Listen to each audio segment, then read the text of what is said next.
राधे राधे भक्तों आज कथा में श्रवण करेंगे गोलोकवासी श्री उड़िया बाबा जी के उपदेश, श्री राधा माधव की लीलाएं और धाम। भगवान श्री कृष्ण ने माखन चुरा कर खाया, उन्होंने गोपियों के साथ रास लीला की। उनकी इन लीलाओं का रहस्य प्रत्येक मनुष्य नहीं समझ सकता। जानहि यह चरित्र मुनि ज्ञानी, जिन रघुवीर चरण रति मानी। भगवान श्री कृष्ण लीला पुरुषोत्तम हैं। उनकी बड़ी ही अलौकिक और दिव्य लीलाएं हुआ करती हैं। उन्हें कोई बिरले भाग्यवान प्रेमी जन ही देख पाते हैं। वे भगवान हमारे पास भी बैठे हुए हैं। मैं तो भक्तों का ऋणी हूँ। सालों पिशारू पिशामी और सायुज आदि मुक्तियाँ तो उन्हें मैं ब्याज में दे देता हूँ। उनका मूल तो मेरे पास जमा ही रहता है, किंतु वे प्रेमी भक्त इन चारों मुक्तियों को मेरे द्वारा दिए जाने पर भी स्वीकार नहीं करते।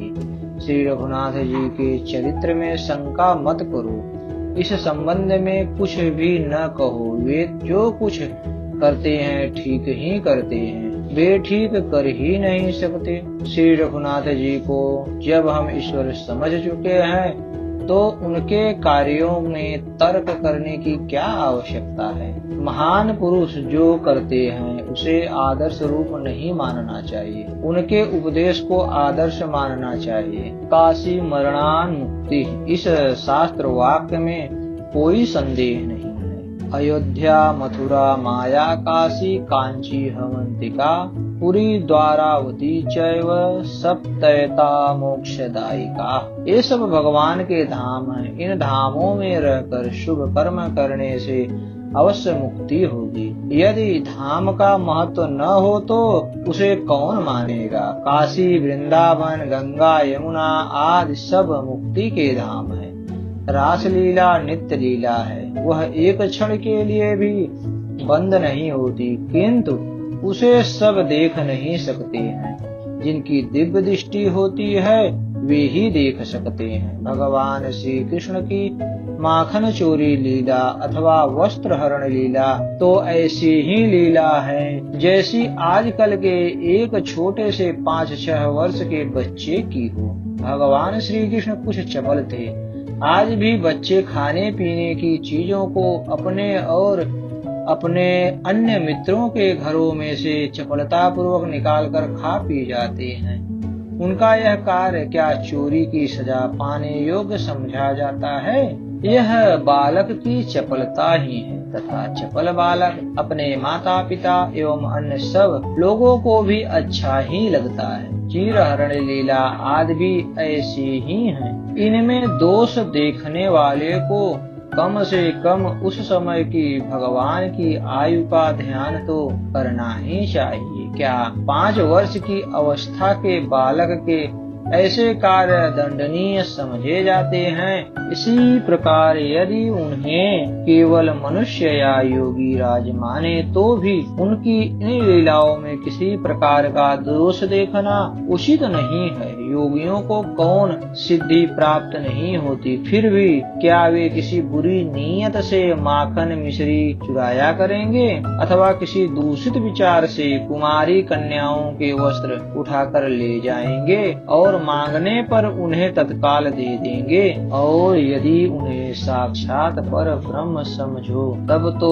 उनमें किसी का पर्दा या परायापन हो ही क्या सकता है। ऐसी अवस्था में उनसे भिन्न है ही कौन? जिसकी वे चीज चुराएंगे तब तो सब चीजें उन्हीं की होंगी और वे अपनी चीजों की यथोचित व्यवस्था करेंगे।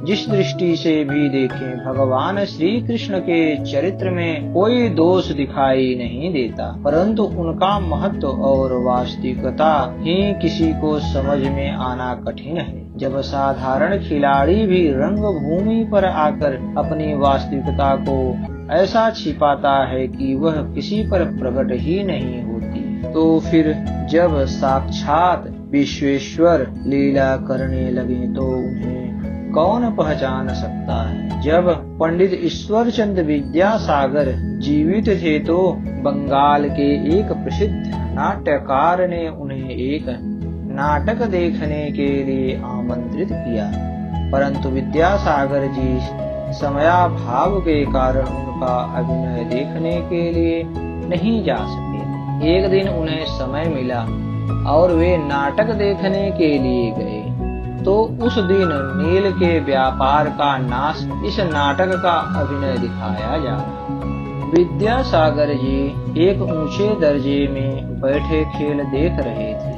उन्होंने देखा कि एक गोरा नील की खेती करने वाली एक भारतीय किसान की स्त्री पर अत्याचार कर रहा है। बस यह देखकर वे ऐसे उत्तेजित हुए कि उन्होंने अपने पैर से चप्पल निकालकर उस गोरे पर खींच मारी। सब लोग देखते रह गए, परंतु नाट्यकार ने झट मंच पर खड़े होकर अपने अभिनय की सराहना की कि आज मेरा अभिनय दिखाना सफल हुआ। जो विद्यासागर जी जैसे महान पुरुषों को भी यह लीला सच्ची घटना जान पड़ी। यह अवस्था तो हमारे चतुर अभिनयकर्ताओं की है। फिर भला जब स्वयं जगदीश्वर एक बच्चे का अभिनय करने के लिए संसार में आए और साधारण संसारी पुरुष उनकी वास्तविकता को पहचान ले, तो उनका अभिनय कच्चा ही कहलाएगा। इसलिए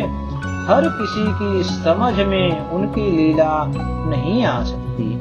जो लोग श्री कृष्णचंद्र की लीलाओं का आध्यात्मिक अर्थ लगाते हैं और कहते हैं कि उन्होंने वस्त्र हरण नहीं किया, किंतु भक्तों के मन को चुराया था, माखन नहीं चुराया था, गोपियों का हृदय चुराया था, ऐसा कहकर उन मधुर लीलाओं को केवल रूपक मात्र सिद्ध करती हैं।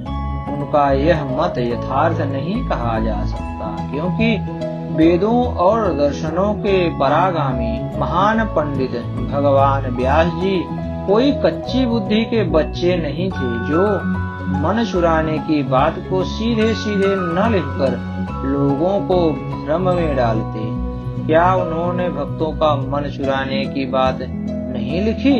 फिर इसी जगह वे उसे इस प्रकार क्यों दिखाते? यह झूठा आध्यात्मवाद भक्तों को अच्छा नहीं लगता, वरन उनके कोमल चित्त को ठेस पहुंचता है। रासलीला आदि देखने का अधिकारी वही हो सकता है जिसने अपने चित्त को लीन करके उस पर पूर्ण विजय प्राप्त कर ली, अन्यथा उसमें लौकिक बुद्धि हुए बिना नहीं रह सकती। जो दिव्य वृंदावन है वह तो महापुरुषों को ही दिख पड़ता है, सामान्य पुरुष उसे कुछ नहीं जान सकते। राधा और कृष्ण दोनों ही चिन्मय हैं। वस्तुतः ये दो नहीं एक ही तत्व हैं। जिस प्रकार चंद्रमा और उसकी किरण दो नहीं एक ही वस्तु है, उसी प्रकार राधा कृष्ण भी एक ही चिन्मय तत्व है। केवल लीला रस के प्राकट्य के लिए वे दो हो जाते हैं। उपास्य देव विग्रह में तीन प्रकार की दृष्टियां होती हैं, लौकिक, शास्त्रीय और दैवी। यह पत्थर है, इसे लौकिक पदार्थ दृष्टि कहते हैं। यह भगवान का स्वरूप है, इसका नाम शास्त्रीय दृष्टि है। यह साक्षात चिन्मय है, इसको दैवी दृष्टि कहते हैं। इसी प्रकार स्त्री में भी यह अस्थि मांस का थैला है, इसे लौकिक पदार्थ दृष्टि समझना चाहिए। ब्रजवास तीन प्रकार से होता है, शरीर से, वाणी से और मन से। पहले तो शरीर ब्रज में रहना चाहिए, फिर वाणी द्वारा ब्रज रस का आस्वादन किया जाए। महावाणी अथवा अष्ट सखाओं या ब्रज रसिकों के पदों का गान और आस्वादन वाणी से ब्रजवास करना है, तथा मन भी ब्रज में ही लगा रहे, यह मन से ब्रज में रहना है। यदि कोई तीनों प्रकार का ब्रजवास करे तो अति उत्तम है। भक्तों को भगवान का प्रसाद सर्वदा पाना चाहिए। उसमें ऐसा विचार कभी नहीं करना चाहिए कि यह रोटी है या पूरी, अथवा अच्छा है या बुरा। यदि ऐसा विचार रहेगा तो भक्त को इस जन्म में तो भक्ति या प्रेम प्राप्त हो नहीं सकेगा। प्रसाद में विशुद्ध प्रसाद बुद्धि ही रखनी चाहिए। जैसा कहा जाता है, जगन्नाथ का भात जगत पसारे हाथ। श्री वृंदावन तो नित्य और चिन्मय धाम है। जो जीव वृंदावन में पहुंच जाता है वह नित्यानंद में मस्त रहता है तथा श्री सरकार के नित्य लीला स्वरूप रस का सुख भोगता है। परंतु इस वृंदावन तक तो सिद्ध पुरुषों की ही पहुंच होती है, साधक का वहां प्रवेश नहीं है। साधक के लिए तो यही अच्छा है कि कुछ दिनों तक वृंदावन में रहे और दर्शन करके लौट आए। साधक और सब तीर्थों में तो रह सकता है, किंतु वृंदावन में रहना कठिन है। इसका कारण यह है कि वृंदावन के चारों ओर सत्व, रज और तमोगुण की 3 खाइयां बहुत चौड़ी हैं। वृंदावन जाने वाले अधिकांश यात्री इनमें से ही किसी खाई में पड़े रहते हैं। असली वृंदावन तक तो उनकी पहुंच ही नहीं होती। जो इन तीनों गुणों को पार कर जाते हैं वह त्रिगुणातीत पुरुष ही उस दिव्य वृंदावन में पहुंच सकता है। वृंदावन में आज भी ऐसे सिद्ध पुरुष हैं जो निरंतर नित्य धाम के आनंद में ही डूबे रहते हैं और 6 महीने तक श्री बांके बिहारी जी के दर्शनों को भी नहीं जा पाते। खाण के खिलौने के प्रत्येक अंग में परिपूर्ण रूप से खाण मौजूद है।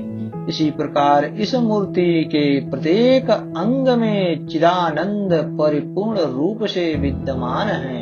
अस्तु भक्तों, यह हमारी श्री राधा माधव लीला और धाम की कथा कैसी रही, आप कृपया कमेंट बॉक्स में हमें अपना सुझाव अवश्य दें। धन्यवाद।